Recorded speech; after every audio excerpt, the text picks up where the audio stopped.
Hello and welcome to Kanen Coffee and Espresso Machines. We're going to do a test shot today on a rocket. We just did a basic group head preventative maintenance tune-up.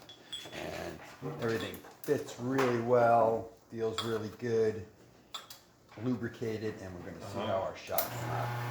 Now I do have some really nice fresh coffee in here, and sometimes we do grind it a little fine, so it's going to start a little slow, but shot should come out really nice. So we get a nice visual there as we see even crema right in the beginning.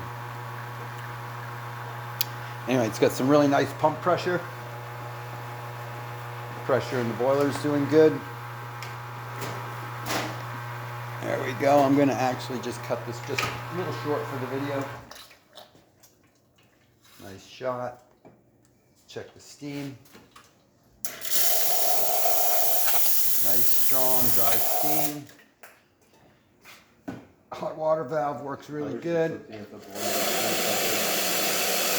say RY4? Here the machine replenished the boiler. Yeah, that's the And just because this was tuned up, you can see how this comes out nice and easy. It goes right back in, nice and easy. Thank you for repairing with Kanen Coffee and Espresso Machines. Please like this video, and if you'd like to see more videos like this, please like and subscribe to our page. Thank you.